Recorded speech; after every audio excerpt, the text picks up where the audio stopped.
कोई भी वर्क हो, आपका माइंडसेट किस तरह से उसको देखता है, कैसा वो उसको समझता है और उसका कैसा अनुवाद निकालता है, ये आपको समझना होगा। काम कई बार हम लोग डिस्कम्फर्ट के रूप में देखते हैं, लेकिन काम के पीछे जो रिवॉर्ड है, जो सेटिस्फैक्शन है, जो फुलफिलमेंट है, जो अचीवमेंट है, उसको हम नहीं देखने के कारण ही हमें बोझ लगता है उसको।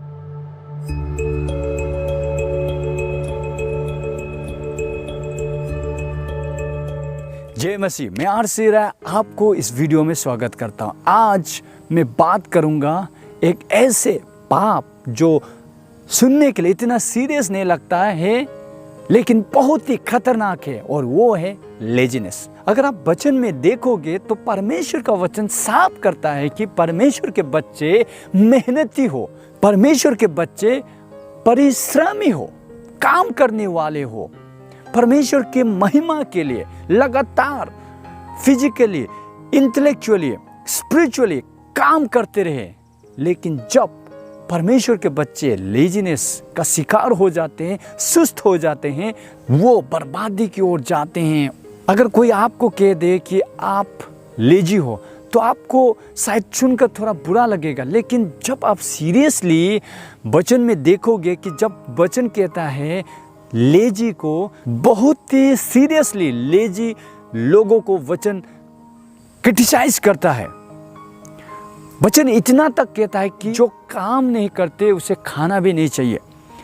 फिर वचन कह रहा है प्रोवर्ब चैप्टर 6 वर्स 6 में कि ओ लेजी, तुम जाओ चिमटी से सीखो और ज्ञानी हो जाओ। यानी कि जो लेजी होता है वो ज्ञानी नहीं होता है, वो मूर्ख होता है। हम सभी बाय डिफॉल्ट, हम में जो ये फॉलन ये नेचर है वो लेजी है। By default we all are lazy. We don't want to exert physically, intellectually, तो हम लेजी होते हैं। लेकिन वचन हमें कहता है कि मेहनती बनो, परिश्रमी बनो, काम करो ताकि तुम्हारा ग्रोथ हो, तुम फ्रूटफुल हो, तुम प्रोडक्टिव हो। लेकिन जब हम लेजी हो जाते हैं तो हम परमेश्वर के वचन के खिलाफ जाकर हम पाप करते हैं। पाप कैसे? हम सोचते हैं कि परमेश्वर ने जो मना किया है उसको करना ही पाप है, लेकिन आप वचन में देखो, जो परमेश्वर ने कहा करो और उसको नहीं करना, वो भी पाप है। तो लेजीनेस में होता क्या? परमेश्वर कह रहा है मेहनत करो, काम करो। जब लेजीनेस होता है तो हम नहीं करते। Laziness is sin, even though it doesn't look serious, but it is still sin, and it is really very dangerous sin, जो हमारे आत्मिक बढ़ोतरी को ख़त्म कर देता है, हमारे इंटेलेक्चुअल ग्रोथ को ख़त्म कर देता है, हमारे मटेरियल फाइनेंशियल ग्रोथ को ख़त्म कर देता है, हमारा जीवन में बर्बादी लेके आता है। और दूसरा वचन कहता है लेजीनेस ब्रिंग्स पॉवर्टी।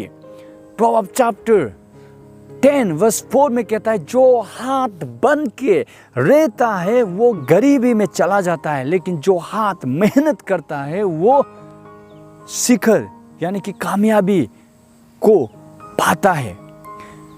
हम जब लेजी होते हैं, हम सिर्फ फाइनेंशियली या मटेरियली गरीब नहीं होते, बल्कि स्पिरिचुअली भी गरीब हो जाते हैं। किस प्रकार से?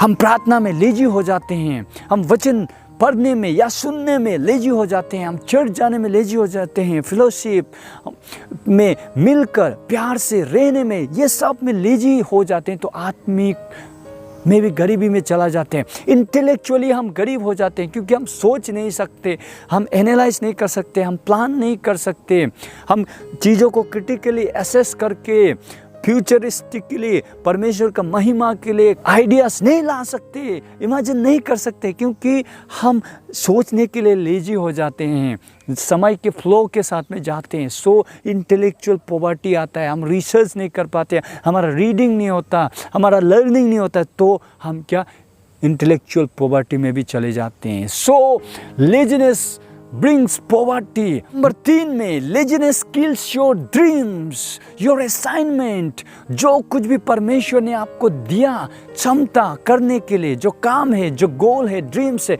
जो डिफरेंस आप क्रिएट कर सकते हैं इस जीवन में, जो सिग्निफिकेंस, जो मीनिंग आपके जीवन में आ सकता था, जो गोल्स, जो सक्सेस, जो कुछ भी आप कर सकते थे, लेजीनेस के कारण वो रुक जाता है। इसीलिए वचन इफिसियन चैप्टर 5 वर्स 15 to 17 में कहता है, ज्ञानी बनो और समय को सही प्रकार से इस्तेमाल करो। हर वो अवसर को पूरी तरीके से इस्तेमाल करो और समय को खरीद लो और परमेश्वर की इच्छा को जानो। समय बुरा है, वचन कह रहा है। तो जब हम लेजी होते हैं तो हम जो अवसर हमारे आगे होता है, चाहे वो परमेश्वर का काम करने के लिए, चाहे वो अपना व्यक्तिगत जीवन में जो काम, जो कुछ भी करने के लिए होता है, वो अवसर को हम गवा देते हैं। क्योंकि थॉमस अल्वा एडिसन कहते हैं, अपॉर्चुनिटीज़ हम सभी के जीवन में आता है, लेकिन अपॉर्चुनिटीज़ जो है काम के रूप में हमें दिखाई देता है, इसीलिए हम अपॉर्चुनिटीज़ मिस कर जाते हैं। तो वचन क्या कह रहा है? Do not miss any opportunities, so use it to fully for the glory of God.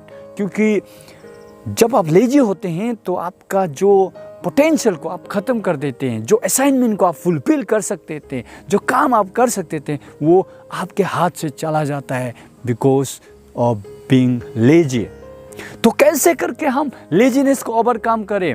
ये लेजीनेस खतरनाक है, ये लेजीनेस पाप है, ये लेजीनेस हमें बर्बाद करता है। सुस्तपन हमारे जीवन में फ्रूटफुलनेस, प्रोडक्टिविटी लाने नहीं देता है, बल्कि वो नीचे ले जाता है। तो कैसे इस लेजीनेस को ओवरकम करें? तो मैं आपको 3 स्टेप बताऊंगा जिसके द्वारा आप लेजीनेस को ओवरकम कर सकते हैं। Number 1, change your mindset towards work. चाहे वो इंटेलेक्चुअल वर्क हो, चाहे वो फिजिकल वर्क हो, चाहे वो स्पिरिचुअल वर्क, कोई भी वर्क हो, आपका माइंडसेट किस तरह से उसको देखता है, कैसा वो उसको समझता है और उसका कैसा अनुवाद निकालता है, ये आपको समझना होगा। काम को कई बार हम लोग डिस्कम्फर्ट के रूप में देखते हैं, लेकिन काम के पीछे जो रिवॉर्ड है, जो सेटिस्फैक्शन है, जो फुलफिलमेंट है, जो अचीवमेंट है, उसको हम नहीं देखने के कारण ही हमें बोझ लगता है। उसको नहीं देखने के कारण ही हमारा जो काम है उसे हम एक बर्डन की तरह देखते हैं। लेकिन जब हम उसके पीछे रिवॉर्ड, उसके बाद में जो हमें मिलेगा, जब उसको देखते हैं और काम को देखते हैं, then काम is not a burden to us, but rather it is a process of towards fulfillment। तो ये इंजॉय करने लगेंगे प्रोसेस को, रिवॉर्ड को पहले देखिए, ना कि वो प्रोसेस को, रिवॉर्ड को पाने का प्रोसेस को। क्योंकि वचन कहता है हमारा जो काम है, जो डिफरेंस, जो सिग्निफिकेंस हम इस जीवन में करते हैं, वो इटर्निटी तक जाता है। इवन वचन कहता है कि रिवॉर्ड दिलाता है हमें, जो इस पृथ्वी में हम प्रभु के लिए करते हैं, उसके लोगों के लिए करते हैं। So see how you perceive the world, change your mindset. अपना माइंडसेट को रिवॉर्ड माइंडसेट बनाइए। हर एक काम को एक रिवॉर्ड की तरह, एक फुलफिलमेंट की तरह, एक असाइनमेंट की तरह आपको देखना होगा। नंबर 2 में किस तरह से आप लेजीनेस को ओवरकम कर पाओगे? By seeing that your work matters. आपका जो किया वाला वो matters, it creates the difference, it creates the significance in eternity also. जो कुछ भी आप आज प्रभु का सेवकाई में करते हो, जो कुछ भी गॉस्पेल वर्क के लिए, जो कुछ भी पारिवारिक जीवन के लिए, सोसाइटी के लिए, गांव के लिए, अपना स्टेट के लिए जो कुछ भी करते हो, that creates eternal difference. So do not think that आप जो कर रहे हो it is limited. No, it goes beyond your life. So think for a while your legacy, think for a while the eternal difference you will create just because you step up, just because you come out of your comfort zone and work diligently, deliberately, intentionally, continuously, you work towards the glory of God। तब जाके आप समझोगे कि your works matters। Number 3 में know that you are for the glory of God।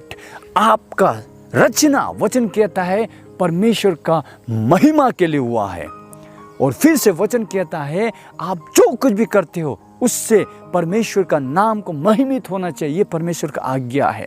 तो इसीलिए जब आप लेजी होकर समय बर्बाद करते हो, अपने जीवन को व्यर्थ गवाते हो, you don't glorify God but rather you kill your dreams, you kill the potential that God gave you. तो मैं यहाँ में जाते जाते एक बात कहना चाहता हूँ, रेस्ट और लेजीनेस में डिफरेंस है। Rest is rewarding, laziness is condemning. Rest is fulfilling but laziness is destructive. So ये सीन का शिकार मैं भी हूँ, आप भी हैं। तो इसीलिए हमें जानना है कि जब हम कंसिस्टेंटली थोड़ा थोड़ा करके हम काम करते रहते हैं तो एक दिन हम परमेश्वर के महिमा के लिए बहुत कुछ अचीव कर सकते हैं। चाहे वो मिनिस्ट्री में, मिशन में, गांव घर में, पारिवारिक जीवन में बहुत कुछ अचीव कर सकते हैं। One step at A time, धीरे धीरे करके। मैं रोज़ सुबह उठूं और मेरे घर के आगे बड़ा सा एक पत्थर है, मैं हथौड़ा लूं, हर सुबह एक बार उसे चोट करूं, रोज़ इस तरह से उस पत्थर को मारता जाऊं। शायद मैं एक साल में उस पत्थर को तोड़ के ख़त्म कर दूं। कंसिस्टेंटली, डिलिबरेटली, इंटेंशनली जब मैं काम करता हूं तो it brings reward. We become productive, fruitful. That is what God wants us to do. That we should be fruitful, not कि simply waste our life. So इसीलिए being lazy is dangerous. तो next video में इसी प्रकार का एक dangerous scene को हम देखेंगे। तो आशा करता हूँ ये मैसेज आपको चैलेंज करता है, मोटिवेट करता है काम करने के लिए। आपको sometime we feel lazy, that's natural, but we have to be deliberate towards our work that God has given us.